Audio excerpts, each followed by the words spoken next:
Tepuk tangan dong, tepuk tangan lu dong. Ada 50.000 penonton.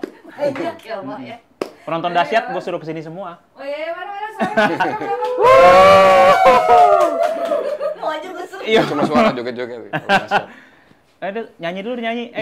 Enggak lah. Hari ini kita kedatangan tamu yang tidak kita duga-duga. Bener. Parah banget sih ini. Karena biasanya tamu kita tuh macam-macam kan, dari musisi, Ya. terus stand up comedian. Yes. Yang sekarang, ada ini kemarin sempat Bapak Instagram Indonesia. Ya, Nah, terus. sekarang ini, yoi. Yay. Nah, Coba, sekarang ini kita siapa? mau memperkenalkan juga teman kita. Teman kita, so asik kok. Ini seorang Enggak, news kita udah anchor, akrab. news anchor senior ya. Oh, Bisa nggak dibilang. senior. Anchor ternama lah. Ternama Iya. dari stasiun TV ternama juga. Ternama, pokoknya kalian nanti cari tahu aja sendiri. Langsung aja kita perkenalkan, Bro. Vidi Batlolo nih. Wih. Tepuk dong. 20.000. Bro Vidi, gimana? Biasa nih template, apa kabar? Yoi. Baik. Sejak masuk ruangan ini baik. Baik ya, sebelumnya enggak ya, panas soalnya di luar. Iya, di luar Sapa panas, dulu, di halo sini adem. mens gitu. Sapa dulu, halo. Halo, apa? Mens. Mens. Halo, Emang pasti Mens. mens ya? Mens dong. Mens. Mens Oh, iya. daily. Mens Daily. Ini sebenarnya mens juga, tapi iya. kita dandanin aja jadi Iya. cewek. Buat aja. Fit, gimana lagi sibuk apa nih sekarang nih? Sekarang lagi sibuk seperti biasa kerja setiap hari produksi berita di stasiun TV, di TV Berita. Terus juga jadi presenter juga. Gitu, bawain berita-berita olahraga, kriminal dan berita-berita sehari-hari yang kalau kalian nonton TV yaitu berita-berita politik, hukum. Di stasiun ekonomi, TV apa lo? sosial. Di sekarang? Kompas. Di Kompas TV Iya, ya? di Kompas TV. Wah, di Kompas TV. Iya. Lu gimana kuliahnya lo apa sih tiba-tiba jadi presenter gitu? Waktu itu sih emang kuliahnya jurnalistik ya. Heeh. Ngambil jurusan ilmu komunikasi, terus Oke. fokusnya ke jurnalistik. Tapi emang nggak kepikiran bakal masuk di stasiun TV gitu. Gue sih pengennya waktu itu koran ya, dulu karena koran lagi ini ya, lagi Oh, cetak ya? ya Apa yang dia cetak ya? Oh, jadi lu waktu itu hobi nulis, hobi itu gue pikir ya enak.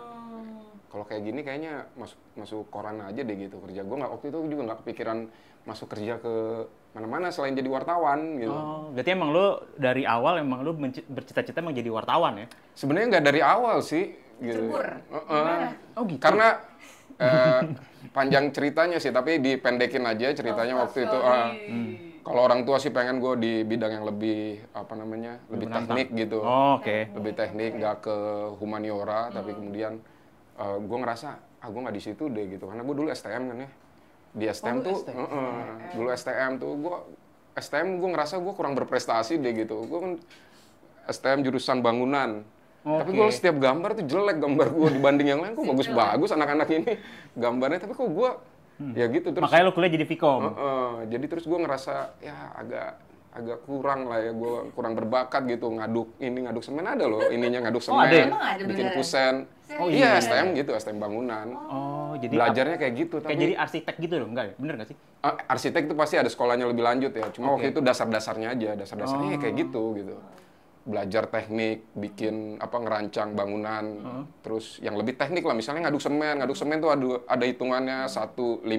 Ada Itu ilmunya 1 lah ya. semen, 3 air kalau nggak salah, 5-nya pasir gitu. Terus Lalu di situ merasa anjing ini bukan gue nih sambil ngaduk nih sambil nangis. Ini bukan Ini gue nih. siapa? Enggak, tapi lebih ke waktu itu lebih ke ini ya, gambar kali ya, gambar ya. Waktu gue ngeliat gambar gue kurang bagus aja gitu. Kayaknya gue nggak berbakat-bakat Nggak banget sih. estetik. Nah, mungkin dia takutnya Kotor minta gitu. gambarin rumah jadi pos satpam. Takut. Nah, akhirnya ya udahlah. Pas waktu itu bokap gue sih berharap gue jadi ngikutin kayak dia gitu. Dia kan kontraktor gitu.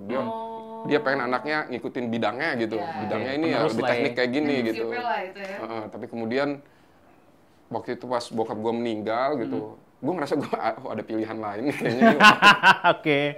Ada colongan lah ya. Ada colongan, akhirnya ya gue nanya sepupu gue gitu ketika pas bokap gue meninggal tuh pas gue lagi nyari kampus tuh, gue sempet bokap gue suruh gue daftar ke sekolah teknik-teknik gitu kan. Tapi ketika bokap gue meninggal, akhirnya gue mikir, sepupu gue bilang, lu mau nggak kuliah di tempat gue? Gitu, itu kampusnya di Lenteng Agung.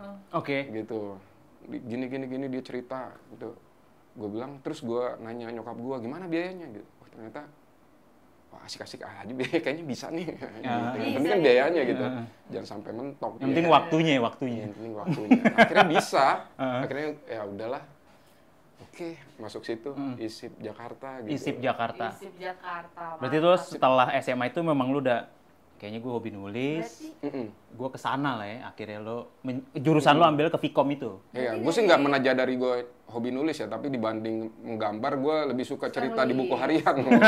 Lucu nggak orang kayak gini nulis buku harian? jenjang Iya lagi. dari SMA ke STM? STM terus masuk lagi ke Vkom itu berapa lama jedanya? Enggak, langsung. Oh langsung ya? Langsung lulus STM, terus gue langsung ini. Lu tuh asli dari Jakarta atau gimana sih? Dari Bogor. Oh dari Bogor. Gitu. Tapi lu Ambon kan? Gue orang tua gue kalau bokap orang Maluku. Nah kalau nyokap orang Maluku juga. Iya, gue nungguin. Kayak nungguin. Lu kirain orang mana? Kirain ada gitu ya? kejutan, ternyata enggak Iya, ada. ada kejutan. Iya. Gue kaget nih nungguin. Enggak, tapi gue biasanya orang Maluku tuh jadi penyanyi. Iya. Oh, iya, penyanyi. Karena orang Maluku soalnya bagus-bagus. Itu repotnya juga karena sebagai orang Maluku tuh kadang suka ada ini ya, suka ada anggapan gitu stereotip orang Maluku tuh pasti jago nyanyi, Iya, jago gombal. jago gombal, Iya jago lagi. berantem, Jago joget. gitu. Sama jago basket. Oh iya, iya beda. Dan gua nggak bisa semua itu. Serius? Iya, Yang bawaan ampun gue nggak bisa ya. iya nggak bisa. Akhirnya lu mengimprove ke jadi news anchor gitu ya. Ya nggak news anchor juga sih, gue pengen ya pengen ini aja sih, karena gua juga sekolahnya di situ gitu. Terus kenalan gue, senior gue di situ semua gitu. Waktu itu gue nggak kepikiran ada kerjaan lain yang pantas buat gue gitu, yang cocok buat gue. Kayaknya udahlah jadi di media aja lah, di wartawan. Padahal ketika gue sadar sekarang ternyata banyak loh pilihan lo. Kenapa gue milih ini? Iya Tapi sih. udahlah. Tapi udah oke lah. Udah oke Karena lah. news anchor itu juga keren gitu. Keren, udah gitu di tempat yang beda sih. Iya. Yang udah ternama. Iya. Gitu. Jadi Kompas udah, ya. Iya, Kompas. Lo dari pasti itu kan setahu gue ya, mungkin gue juga karena pernah kerja di media. Iya. Seorang news anchor tuh biasanya emang nggak langsung kan nggak langsung lo apply sebagai news anchor enggak. Enggak. Lo memulai karir lo Iya, tuh gimana? Iya. Gue nggak tahu ya di Awal stasiun mulanya TV lain, tapi kalau di TV berita yang gue ini di Kompas ya, itu jarang sih yang apply langsung jadi presenter gitu. Biasanya ngambil dari reporter-reporter dulu gitu, reporter-reporter terutama yang udah matang di lapangan gitu, kemudian baru direkrut jadi presenter gitu. Jadi kayaknya nggak inilah, jarang lah. Walaupun mungkin ada presenter yang memang udah jadi gitu, kemudian direkrut, tapi nanti pasti ada pekerjaan-pekerjaan lain gitu yang Berarti kan lo awalnya ini kan Bang dari reporter dulu ya? Gue jadi reporter tahun 2016. 2016 sampai akhirnya jadi news anchor tuh gimana ceritanya? Eh, Lu ngajuin diri atau memang Terpilih gitu ya? terpilih jadi kandidatnya news anchor? Sebenarnya gue juga nggak waktu jadi reporter itu nggak kepikiran mau jadi presenter, karena gue berpikir bahwa nggak inilah gitu.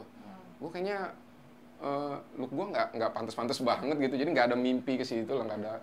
Jadi biasa aja gitu, gue mau jadi reporter, terus kemudian kalaupun ada peningkatan karir gitu atau ada promosi ya paling jadi produser atau korlip gitu, nggak kepikiran ada di belakang layar. Karena sebenarnya gue tuh juga merasa kalau gue di orang yang nggak fluent ketika berbicara di depan kamera, nggak fluent juga untuk berbicara di depan publik gitu, kadang-kadang masih gugupan gitu, jadi nggak kepikiran sama sekali. Tapi kemudian gue dalam satu momen gitu ada beberapa orang yang lebih senior. Gitu, terus gitu, kenapa lu nggak nyoba jadi ini gini lu nyoba aja gitu, siapa tahu gitu, lu ikut casting gitu. Terus ya gue berpikir untuk oke, gue coba gitu. Jadi casting Castingnya pasti ada castingnya. Gitu. Oke. Dan ketika casting ya ternyata alhamdulillah puji Tuhan ya, ternyata oke, boleh gitu, ya udah gue jalanin aja.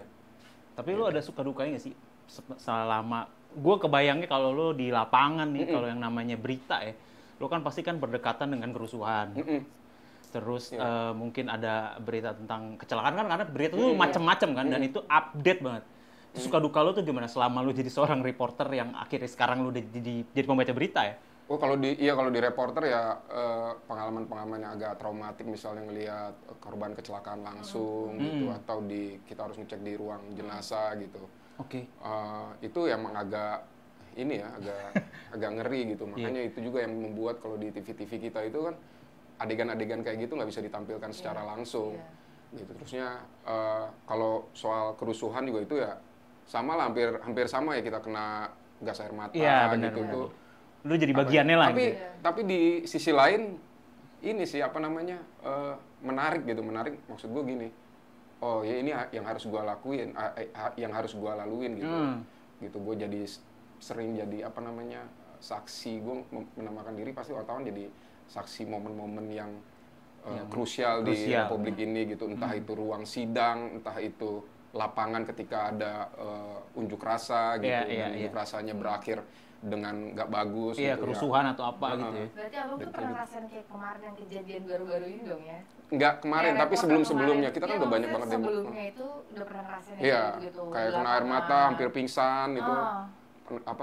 Kena gas air mata gitu, sampai nafas itu sampai berat banget gitu. Tapi itu kan tugas yang harus kita lakukan ya. Apalagi waktu itu gue TV ya, anak TV gitu kan. Anak TV kalau bisa ya mendapatkan gambar yang bagus gitu. Mendapatkan gambar yang bisa melukiskan seluruh keadaan unjuk rasa gitu. Nggak bisa terlalu jauh. Waktu gue juga pernah jadi wartawan cetak. Di wartawan cetak kan kita bisa mengambil jarak lebih aman gitu. Tapi ketika jadi reporter TV ada kebutuhan untuk visualnya dapat gitu, agak berdekatan gitu. Walaupun kita harus sadar bahwa ini jarak yang nggak aman gitu atau ini.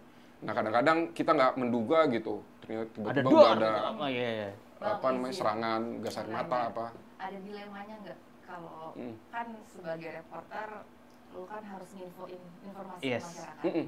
Tapi secara tidak langsung kalau lu mau blow up, efek sampingnya akan ada ke negara.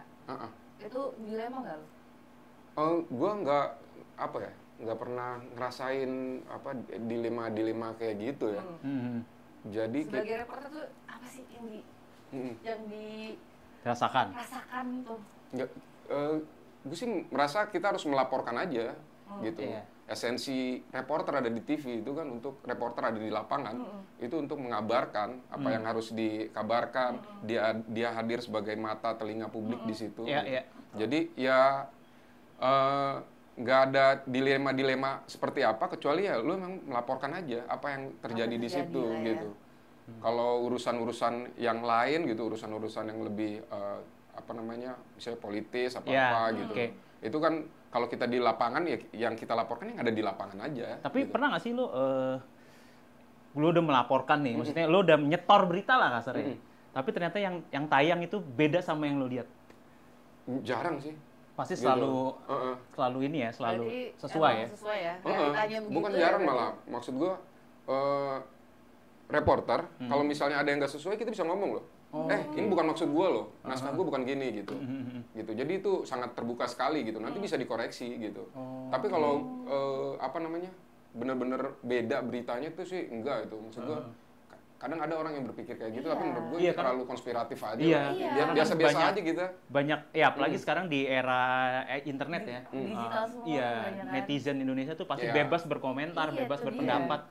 Lo pernah nggak sih kayak ngerasa, anjir, gue udah bener kok kayak gini nih, tapi kok opini publik malah beda gitu sama lo. Pernah nggak lo ngerasain itu? Ini aja yang sederhana, kayak misalnya demo akhir Agustus kemarin kan, yang ini kan. Di sosial media itu gue lihat tuh banyak komentar-komentar kayak, TV dibungkam gitu. Berpihak lah. Wartawan nggak ada di situ. Apa-apa. Tapi yang sebenarnya gue lihat kan nggak seperti itu. Kalau kita lihat, bahkan di akhir Agustus kemarin demo gitu, wartawan TV gitu. Ya, gue mungkin nggak bisa ngomong semuanya, tapi setidaknya di tempat gue kerja, kita udah ada wartawan di situ dari demo pertama, bahkan sebelum rusuh gitu, kita naikin soal tuntutan publik kita naikin sampai ke gelombang unjuk rasanya selesai gitu. Itu udah kita di lapangan terus gitu. Setiap hari reporter, mereka kena gas air mata gitu. Tapi makanya kalau gue lihat sosial media gitu, tiba-tiba kok ada yang bilang ada TV di situ. Itu gue bener-bener guys, sebenarnya masalahnya jadi jangan ngejudge dulu ya. Kalian ini kasihan juga reporter-reporter yang udah berjuang ngasih ngupdatean kalian bener. Ngasih berita terupdate. Karena sebenarnya yang buat gua agak problem gitu kalau misalnya ada hal-hal yang kayak gitu, misalnya dibilang TV dibungkam gitu. Sebenarnya ya opini sih bebas-bebas aja gitu. Iya, benar. Tapi yang pertama lu harus sesuai fakta gitu. Yes. Faktanya ada di situ. Gitu. Kalau nggak ini ya bisa dilihat di tayangan YouTube. Kebanyakan stasiun TV punya channel YouTube masing-masing. Bisa lihat di situ ini. Tapi yang lebih apa namanya? Lebih krusial maksud gue gini, kita punya pengalaman persekusi terhadap wartawan gitu yang dianggap nggak sesuai sama apa namanya? Nggak sesuai sama misalnya sesungguhnya aksi unjuk berlawanan dengan masa aksi unjuk rasa gitu. Kita punya pengalaman sebelumnya itu persekusi kayak gitu. Makanya sebenarnya gue yang gue khawatirkan ya gitu. Ini pendapat pribadi gue ya. Yang gue khawatirkan tuh ketika orang bilang TV bungkam dan TV mau televisi berita dibungkam gitu. Mereka nggak mau bersuara. Yang gue khawatirkan itu ketika teman-teman yang ada di lapangan gitu. Dan publik yang mengunjuk rasa mempersepsikan demikian gitu bahwa TV dibungkam dan mereka nggak mau apa namanya mereka mengambil jarak bahwa lu bukan bagian dari kita gitu. Itu bisa apa ya bisa membahayakan orang-orang yang reporter yang ada di lapangan itu gitu menurut gue. Itu menurut kekhawatiran gue sih. Kemarin tuh gue ngeliat temen gue update status pas kejadian itu. Ini tapi netizen ngomongin gimana, tapi gue ngeliat temen gue status gue, ya Allah kasian banget di lapangan. Karena mungkin kalau reporter TV tuh rasanya sama kayak demo ya, karena ada di lokasi ya. Jadi kan bisa kena gas air mata, bisa kena resikonya lebih banyak. Maksudnya kasian dong, maksudnya mereka para pekerja ini yang lagi di lapangan terus tapi udah didapat gaji apa segala macam gitu loh. Tapi lu pernah nggak sih ngalamin intimidasi gitu dari aparat kayak atau apa? Maksudnya jangan nih, maksudnya kayak kalau ngerti nggak banyak teman-teman yang punya pengalaman kayak gitu. Tapi kalau gua nggak pernah punya pengalaman. Tapi ada ya gitu, pernah ngalamin kayak gitu. Aja gitu. Jadi nggak pernah ada di bentak-bentak di saat unjuk rasa gitu. Karena kan paling tanggung jawab mikir gitu paling kan gitu. Tapi kalau misalnya sampai kemarin tuh ada salah satu wartawan sampai dipukul sempat dibawa gitu, terus kemudian diintimidasi bahkan dikena aniaya fisik tuh ya nggak pernah gue sih sampai kayak gitu. Tapi ada dari tapi pasti ada hampir setiap di unjuk rasa berita-berita soal wartawan yang kena intimidasi gitu, wartawan yang kena apa namanya ya minimal kena gas air mata itu udah pasti ada lah. Nggak timpuk gitu. Pernah nggak? Enggak sih ya. Jangan sampai ya. Siapa tahu kan lagi kerusuhan atau lagi demo kan. Karena kalau reporter itu kan kasarnya kayak yang paling depan tuh. Iya. Yang orasi lu di sampingnya tuh. Kameramen kan juga kasihan gitu kan. Iya benar-benar. Gue kebayang soal di jalan tuh pas lagi di spot itu pasti rusuh banget. Dia juga mesti ngamanin diri. Tapi bisa harus nyimpulin berita, harus nge-report. Iya benar. Kebayang nggak sih itu? Tapi ini yang paling pengalaman ternekat lo deh mah. Kalau yang paling ini sih ya karena gue pengen maju-maju terus, ternyata gue nggak tahu kalau orang tuh udah pada mundur gitu dan itu gas air mata semua. Gue lari sekuat yang gue bisa dan lari ke tempat yang menurut gue paling aman, tapi ternyata udah nggak bisa kemana-mana gitu. Tripod gue hilang gitu, tripod hampers hilang, terus apa namanya gue nyaris pingsan juga di situ, bukan? Oh iya? Iya, gue udah hampir ini kayaknya berarti ini pengalamannya di CSDN. Mati nih. Tapi kemudian gue dibopong sama mahasiswa gitu. Ayo bang gini-gini. Tapi tripod gue juga balik. Oh balik. Gitu. Emang kadang-kadang beruntungnya kayak gitu ya. Ternyata nggak ada yang hilang gitu. Tapi pengalaman yang kayak gitu ya. Tapi akhirnya dulu juga kadang diselamatkan sama para pendemo justru ya. Iya, pendemo tuh baik-baik sebenarnya. Oke. Yang nggak baik ya orang-orang yang punya maksud lain aja. Tapi kalau yang pendemo yang asli yang biasanya tapi mahasiswa itu. Tapi lu pernah lihat nggak sih kayak kan banyak bilang oknum yang biang rusuh tuh, lu pernah lihat di lokasi nggak sih? Gue kemarin berita iya, jadi kan banyak ada oknum yang bikin rusuh padahal mahasiswa nggak mau barbar gitu ya. Tapi ternyata ada nih orang-orang yang itu tuh enggak susah ya mengidentifikasinya langsung gitu ya. Kita semua udah bercampur. Tapi kalau soal misalnya masa bayaran gitu, itu bukan di demo-demo rusuh, di demo-demo biasa aja gitu. Kalau lu datang ke Komisi Pemberantasan Korupsi atau ke Badan Pengawas Pemilu atau ke KPU atau ke macam-macam instansi lah. Lu pasti sering demo itu orangnya gitu lagi gitu untuk bermacam isu gitu. Sering, pernah nggak atau pernah ngeliat lagi demo apa, demo di mana? Gue pernah nongkrong di, gue pernah nongkrong misalnya di KPK, gue pernah nongkrong di KPK gitu. Ini hampir nongkrong seharian kadang-kadang kita melihat kan di luar ada yang demo apa nih. Di demo itu kita lihat kok mereka misalnya satu ini demo soal ini gitu, soal isunya ini, terus kemudian siang ini demo soal partai ini, siang ini demo lagi soal ini. Itu orang yang sama, masa yang sama dengan korlap yang sama yang ngomong di situ. Itu pernah kadang-kadang kayak gitu. Udah kita kalau yang di lapangan sih udah biasa yang lihat kayak gitu.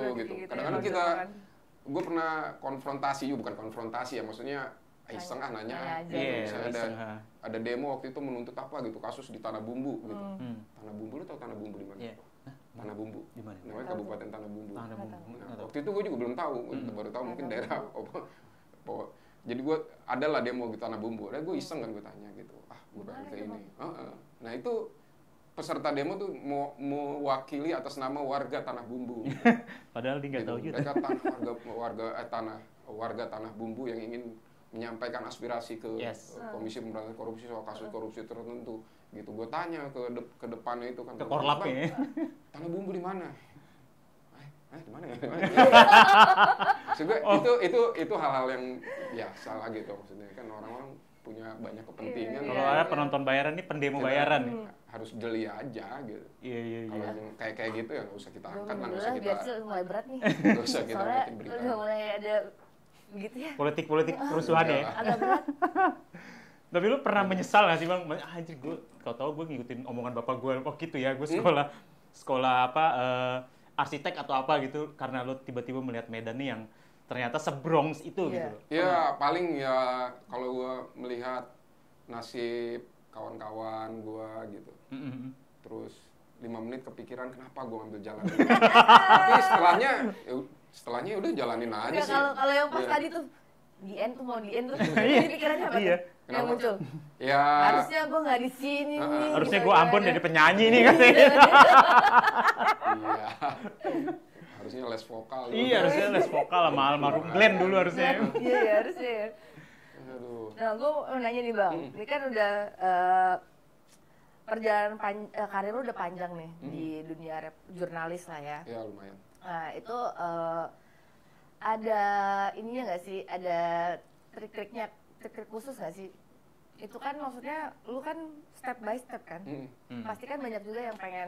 Ya mungkin junior lu nih yang sekarang pengen nyoba, gue pengen sebenarnya. Gue pengen jadi news anchor atau reporter berita atau apa gitu. Gue nggak punya punya plan. Ini khusus ya, Cita-cita khusus atau rencana khusus? Saran-saran khusus gitu. Oke. Saran khusus lu mesti gini, lu mesti gitu. Gue nggak pandai untuk menjelaskan soal itu karena yang gua lihat di depan mata apa yang menjadi tanggung jawab gue itu yang gue lakukan dan harus gue lakukan dengan sebaik-baiknya. Belum sempurna sama sekali, gue ngelihat diri gue belum sempurna sama sekali, baik sebagai wartawan, jurnalis di lapangan, reporter, terus jadi news anchor gitu, banyak koreksi, setiap hari tuh ada koreksi gitu, karena memang sistemnya kayak gitu kan, lu masih gini gitu, lu harus memperbaiki diri, lu harus memperbaiki, itu aja yang fokus gue ke situ gitu, fokus gue ke untuk memperbaiki terus menerus gitu. Yes. Nah, gue rasa itu juga yang bisa gue sampaikan, tetap lu mau ngejar sesuatu ya terus perbaiki diri lu di situ. Betul guys. Mau belajar lah intinya ya. Nah kalau lu pernah nggak bang? Ini gue nanya nih. Suara kan kecil, pernah... gede suaranya. Gue nggak enak nih gue mau nanyanya nih, soalnya ya. Kan lu ada ke lapangan juga. Pernah nggak lu ngeliput tentang misalkan perjudian atau enggak prostitusi, terus drugs gitu-gitu. Pernah nggak datang ke situ, ke lokasi? Gimana? Yang berhubungan dengan itu? Gue kebanyakan sejak gue pertama jadi wartawan itu ke berita-berita ini sih ya, berita-berita politik hukum, politik hukum. Ke tempat-tempat kayak gitu nggak ini sih, mungkin waktu gue pertama belajar jadi wartawan ya, belajar itu di kelas-kelas kayak misalnya pelatihan gitu, lu datang ke sini, lu datang ke situ, lu datang ke daerah prostitusi atau tempat narkoba gitu. Apa sih namanya? Tanah Bang. Nah, Kota. Iya, terus ada gitu. Cuma kira-kira yang untuk menarik untuk dapetin cerita dari situ. Boleh nih. Nah itu ada sempat godaan nggak bang dari situ, ngeliput di situ? Biasa-biasa aja sih. Tulu baru. Oh gitu. Jadi emang dari pertama kali lo jadi reporter atau jadi akhirnya news anchor tuh memang disuruh ke tempat-tempat tertentu dulu ya sama senior-senior lo itu ya? Iya, gitu. Studi kasus lah mungkin ya? Mereka pengen tahu gimana kita bisa menembus ke situ, cari berita yang menarik di situ, gitu apa gitu. Misalnya soal pungli, soal apa gitu. Berarti lo harus ada pendekatan. Pasar Tanah Abang misalnya gitu sebagai wartawan perkotaan gitu. Ke Tanah Abang lihat ada apa di situ gitu.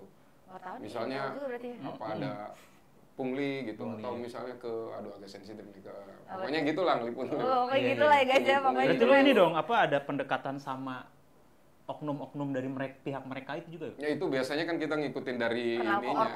Kita ngikutin ini aja dari biasanya dari korban ya, orang yang mengeluhkan gitu. Misalnya lu datang ke situ, oh gue disuruh bayar segini nih, padahal ini dari situ aja kan kita bisa langsung memetakan harus kemana gitu. Misalnya ada laporan, ada ini nih, gue merasa dirugikan gini-gini, kan dari situ kita bisa lihat peraturannya gini nggak gitu. Oh, ternyata enggak gitu, berarti ada yang main nih, lu ditagih sama siapa gitu, sini, oh gitu. Nanti kita urut-urut terus gitu sampai bisa kita bisa membuat gambaran lah ini siapa yang bertanggung jawab soal ini, kayak gitu aja sebenarnya. Tapi yang penting kan pekerjaannya verifikasi ya. Tapi itu resikonya gede juga ya? Kenapa? Maksudnya lu berarti kan menghubungkan antara yang mengeluh ke pelaku kan sebenarnya. Itu pernah nggak lu mendapat? Wah. Iya, itu waktu gue dulu pernah misalnya di apa namanya di parkiran stasiun gitu. Gitu. Ya cerita-cerita dulu waktu masih zaman wartawan baru lah gitu. Lu coba ke stasiun gitu lihat ada yang apa permainan apa di situ gitu kan disuruh ini. Terus ya akhirnya gue sampai ya diintimidasi gitu sampai lu dari mana gini-gini. Gue udah ngeluarin kartu pers gitu. Karena gue sampai situ ada yang lapor gitu. Ini ada yang nanya-nanya gitu kan. Ya mungkin gue juga kurang smooth gitu ya kan. Apa saya ketawa tuh? Iya, terus di ini kan sampai dicengkram kayak gitu. Dan gue yakin ya wartawan biasanya banyak yang lain gitu pengalaman mungkin lebih dramatis. Lebih pahit ya. Mungkin lebih pahit, lebih dramatis dari itu, bahkan kan ada yang banyak yang kehilangan nyawa ya. Iya, karena garda depan tuh. Kalau gue sama si yang ini nih. Kekerasan ya. Kenapa? Berarti banyak juga ngalamin kekerasan di lapangan. Iya.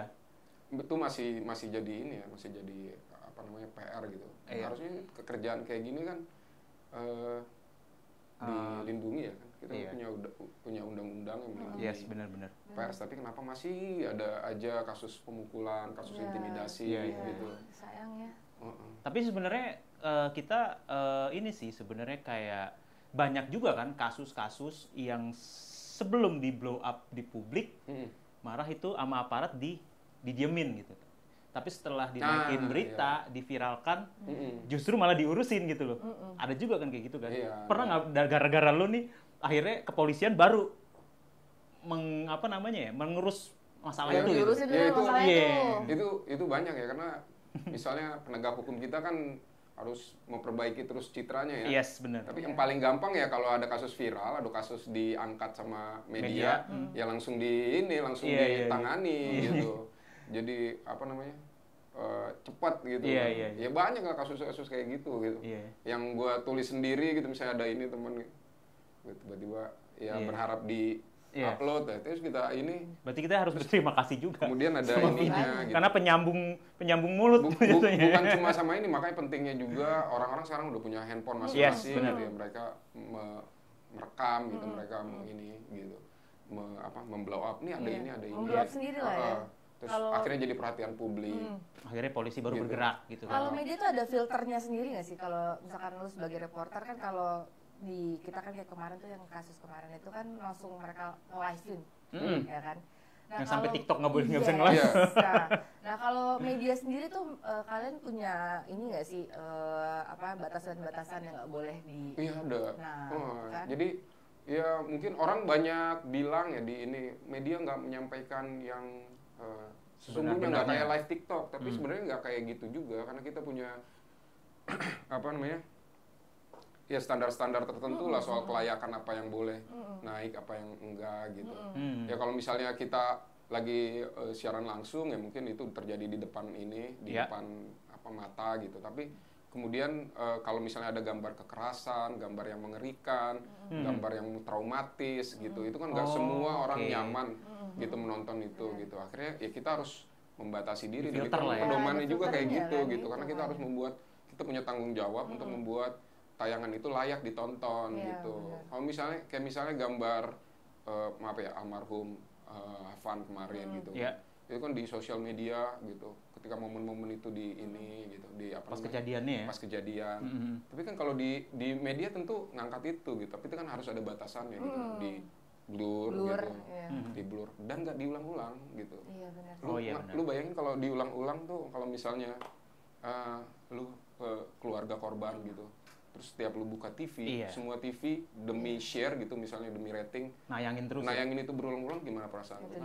Kalau sosial media nggak punya batasan kayak gitu. Tapi kalau kita punya tanggung jawab kayak gitu. Kita harus membuat semua penonton nyaman gitu.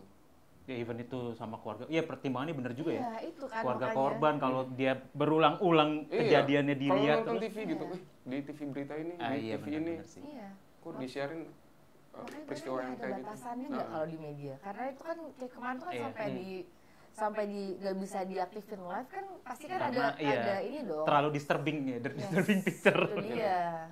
Secara logikanya, makanya kenapa media itu pasti punya, ya itu balik lagi keluarga korban.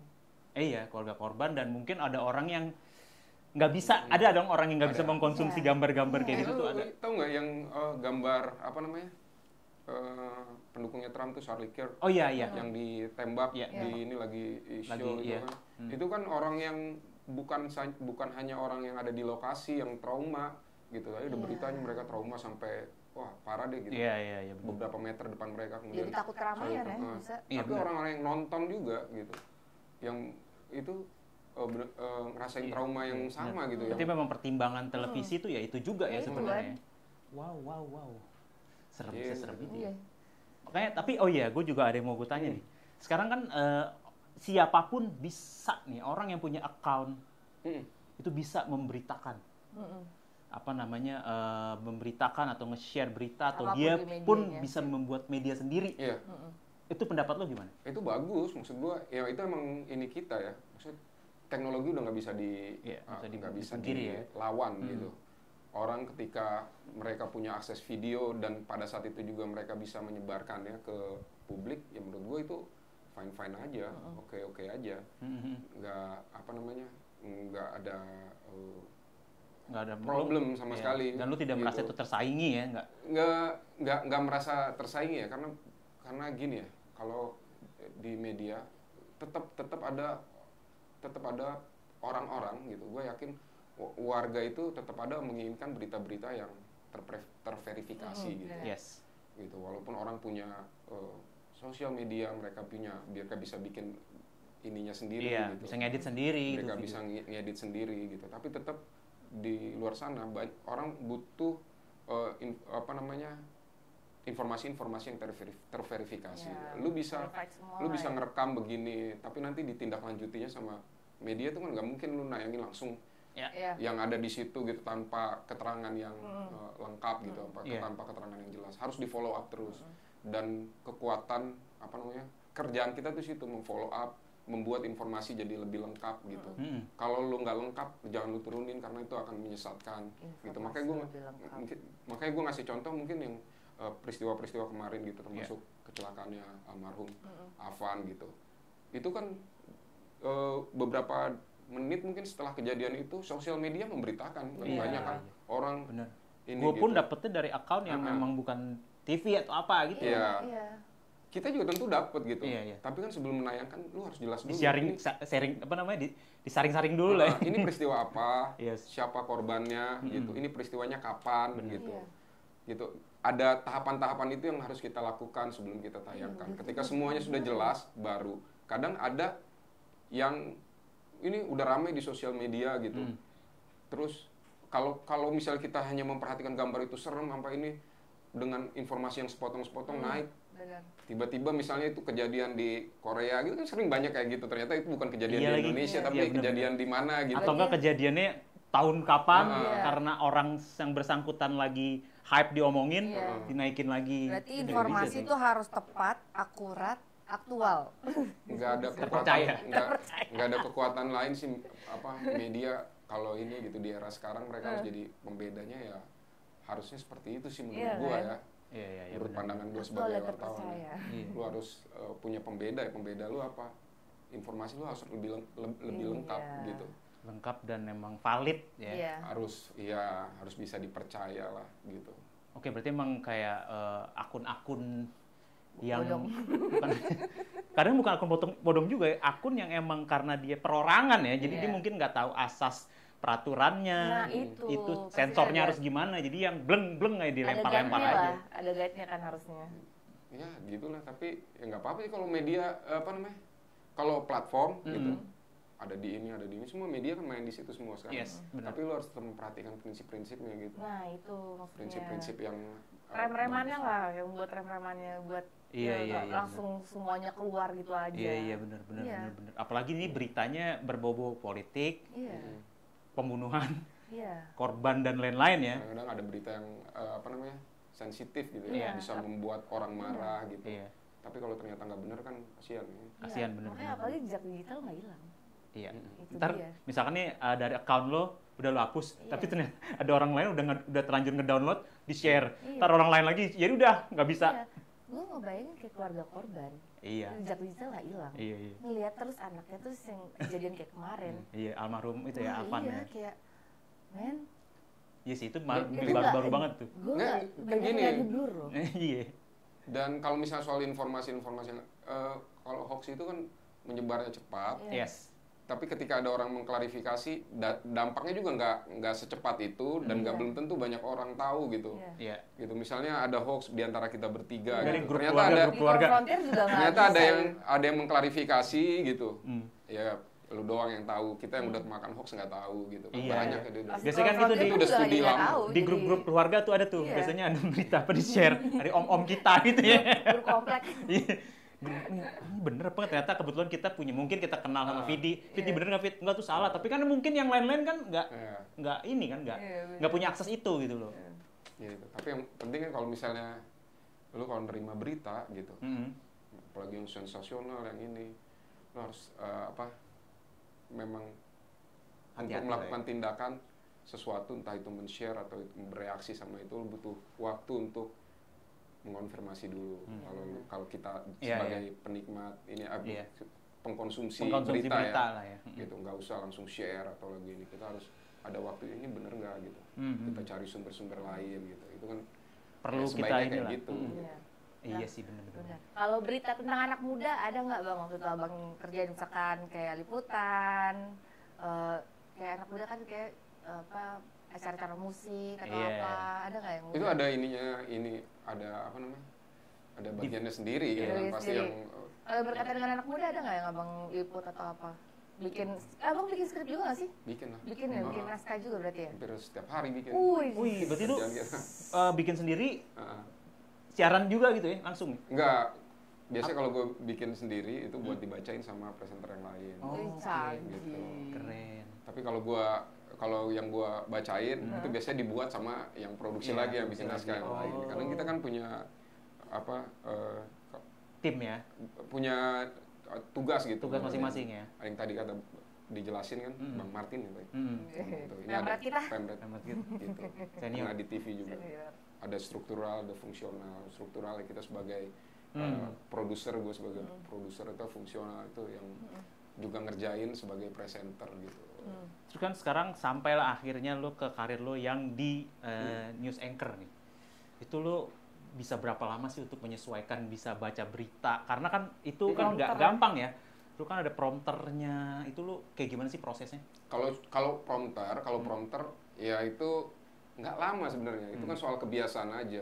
Berapa minggu sebenarnya bisa. Cuma untuk untuk mengatasi misalnya rasa gugup gitu, rasa gugup atau mengatasi situasi baru di program baru yang ininya beda gitu, treatmentnya beda gitu, itu harus penyesuaian lagi. Misalnya di situasi breaking news gitu, breaking news itu ya informasi yang lu dapet cuma dari lapangan doang dan saat itu juga lu harus benar-benar cari tahu dari narasumber yang ada gitu. Lu harus olah itu gitu, menggali informasi sebanyak-banyaknya karena lu nggak baca berita, karena lu bener-bener menyampaikan berita langsung dari lapangan gitu, dengan narasumber langsung dari lapangan, lu harus bisa menggali sebanyak-banyaknya kayak gitu, dan itu butuh proses terus-menerus untuk latihan, bisa untuk bukan latihan sih, dari kebiasaan.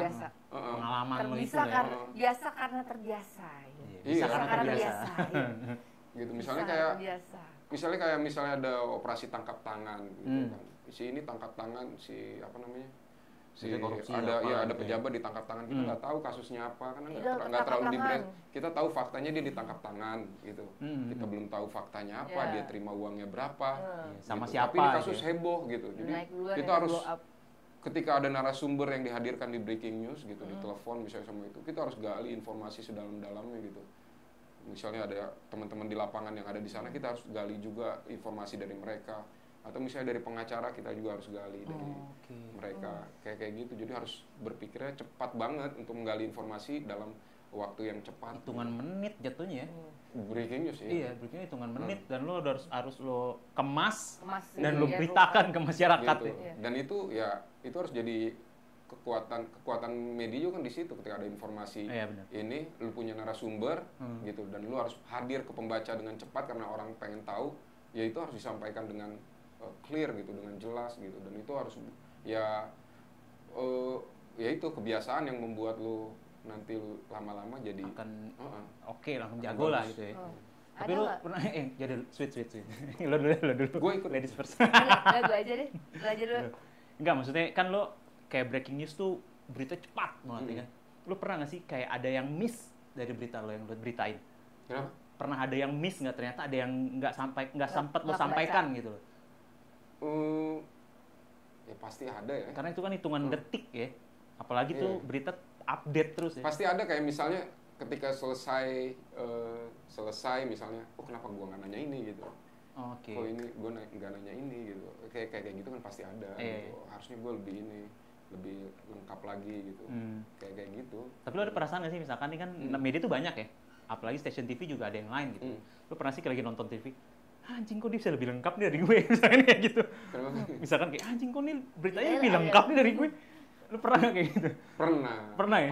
Wih, pernah. Ternyata manusiawi banget ya. Dan gue yakin orang lain juga merasakan hal yang sama gitu. Misalnya stasiun TV gue, misalnya gue gitu ngeliat stasiun TV lain, wih, udah ada berita ini. Gitu. Tapi mereka juga pasti pernah, karena ini kan industri ya, saingan ya, kita nyebar jurnalis di mana-mana gitu.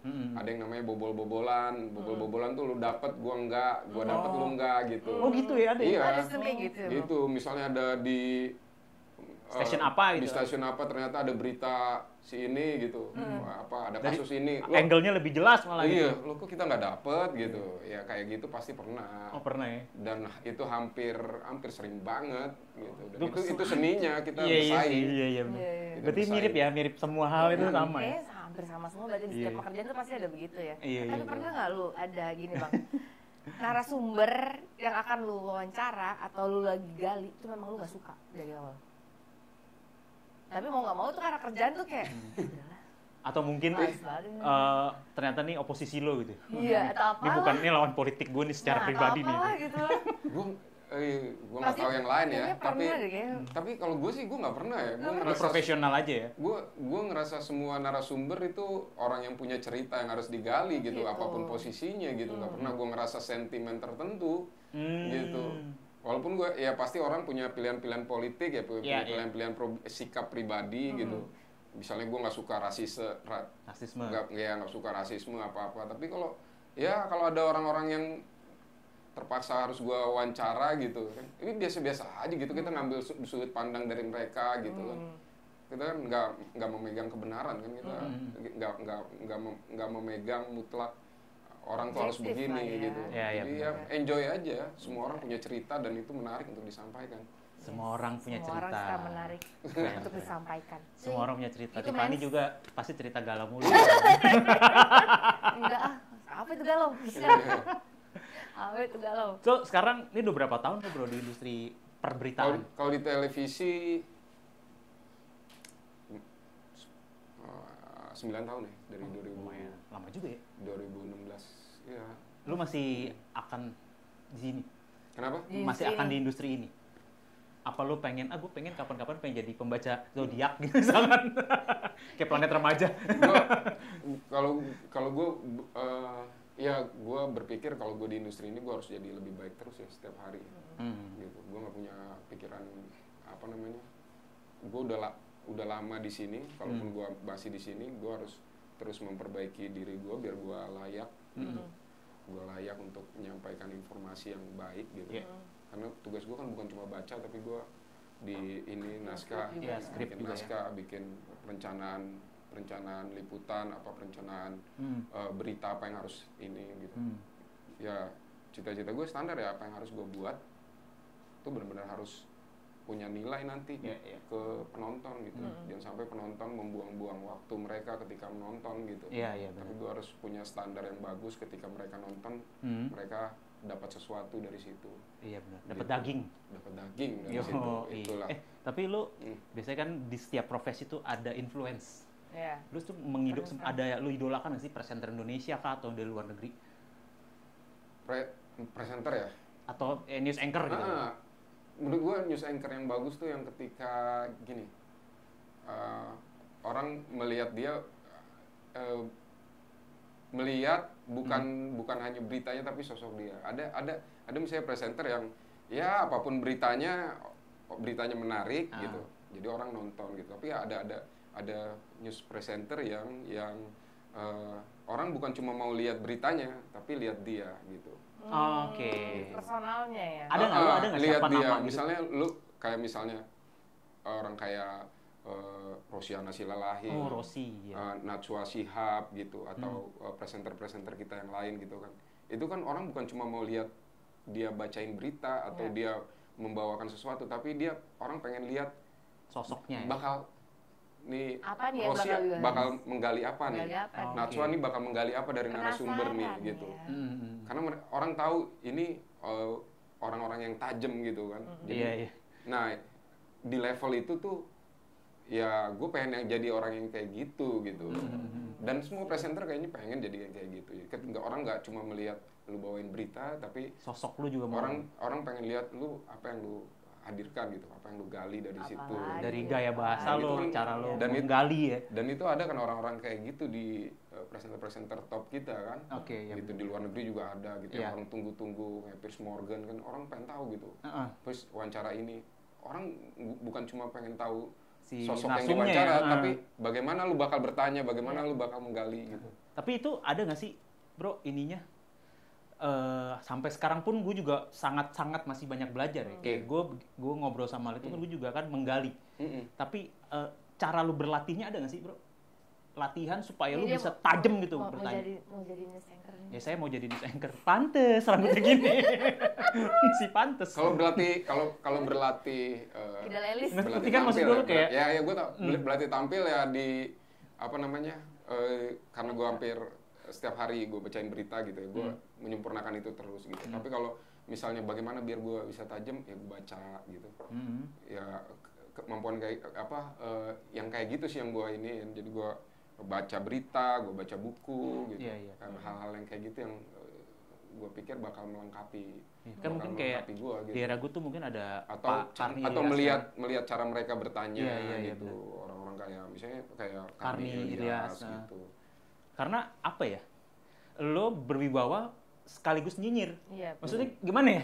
Cara pembawaannya juga beda. Lo tuh tahu lo narsum lo akan kesel sama lo, ngerti nggak maksud gue? Dengan pertanyaan lo. Itu kan butuh latihan ya. Apalagi lo kalau lo orang yang gak enakan kayak susah kayak gitu. Iya kan? Itu lo harus ada pengalaman kali ya, maksudnya berkali-kali kali ya. Mereka semua punya branding image ya, berarti ya. Mereka semua tuh yang hadir punya branding image. Bener yang lu sampein tuh. Jadi kalau ada kadang kita ngelihat orang kita tegang kan aja. Itu maksud gua. Itu orang ini pasti kesel apa gimana. Tapi kan kita bukan masalah kesel apa enggak, tapi pertanyaan yang harus disampaikan buat publik gitu. Buat kepentingan publik gitu. Ya mungkin lu agak kesel tapi gitu itu pertanyaan publik loh. Iya sih bener gitu. Sih. Tapi ya kadang kita sebagai penyambung ya. Kadang aduh gue nanya ini lagi. Pas lihat list pertanyaan anjir nanya ini lagi. Gak bisa lu udah berarti. Gak bisa tuh. Tadi kayak abang tadi kan kadang gue dulu pernah juga kayak gitu. Ada Lu ada di tahap itu ya? Gue nggak usah sebutin namanya waktu. Nggak apa-apa. Jangan gitu maksa. Di lapangan gitu kan ada isu soal ada pertanyaan-pertanyaan soal orang ini duitnya dari mana gitu. Iya. Kok dia dari ini kok bisa uangnya kekayaannya segini gitu. Uangnya kan ada LHKPN-nya kan gitu. Ya kan nggak enak gitu. Kita meliput gitu, ikut terus akan nanya yang sesensitif itu gitu kan. Tapi bukan cuma gue, ini bukan cuma pertanyaan gue, ini pertanyaan banyak orang tapi gitu. orangnya. Hah? Tapi kenal orangnya sebenarnya secara personal. Kenal. Aduh, nggak enak tuh kayaknya tuh ya. Beban juga tuh ya. Abis Abis hari kalau di lapangan kan hampir setiap hari ketemu orang narasumber yang sama gitu. Tiba-tiba harus nanya kayak gitu gitu. Tapi ya siapin aja. Abis interview, bro sorry, gue tadi nanya itu tadi. WhatsApp. Bro sorry, ini pertanyaan publik. Gue kerja cari duit ini makanya harus nanya gitu ya. Tapi lu sempet ada nggak kayak gitu? Sorry ya kemarin gue nanya gitu. Ada. Ini aja urusan marah ya. Bodoh lah, yang penting ini lo tersampaikan ke publik lah ya. Iya, buat kita kan yang penting apa namanya? Yang publik harus tahu. Ya harus ditanyakan gitu. Yang relevan buat orang, yang relevan buat penonton, itu harus kita tanyakan, cari tahu. Pahit atau manis, pokoknya lo harus manis, gali ya. Iya. Wah, mantap ya. Nah, kalau lu nih Bang, kita kayaknya udah mau habis nih ya. Emang iya? Iya dong. Jadi gini ya, ada nggak yang mau lu sampaikan? Sekarang kan di era digital ini kan masalah isu-isu tuh gampang kegoreng lah, gampang kegoreng, nyulut orang. Kira-kira lu ada pesan-pesan nggak buat misalkan mereka yang punya emang lagi baca berita ya. Ada berita yang sebenarnya belum ini gitu. Ya itu yang pertama. Belum mateng. Iya, belum mateng lah. Yang pertama, cari sumber-sumber informasi yang bisa lu percaya gitu. Jangan cuma gara-gara algoritma lu gitu. Lu lihat, ini kan algoritma itu kan ditutup terus. Kalau kita buka itu pasti itu terus. Interest kita tuh itu mulu tuh jadinya. Coba kita buka sumber-sumber informasi yang bisa dipercaya. Dan karena mudah juga, cari sumber bukan cuma satu, cari sumber dua gitu. Tapi kalau lu udah percaya banget sama satu media, boleh gitu. Lu dari situ. Tapi biar lu bisa dapat pemahaman yang lebih lengkap gitu. Jangan cepat bereaksi sama sesuatu yang belum jelas gitu. Kita jaga bareng-bareng gitu ruang karena informasi tuh kita udah ngacak banget ya. Udah tumpah banget informasi tumpah gitu. Banget. Justru di saat itu karena tumpah banget informasi, kita harus lebih waspada untuk apa yang kita masukkan gitu. Itu kan kayak makanan gitu. Iya, benar. Kayak makanannya banyak, jangan lu semua masukin gitu. Lu pilih yang sehat buat lu gitu.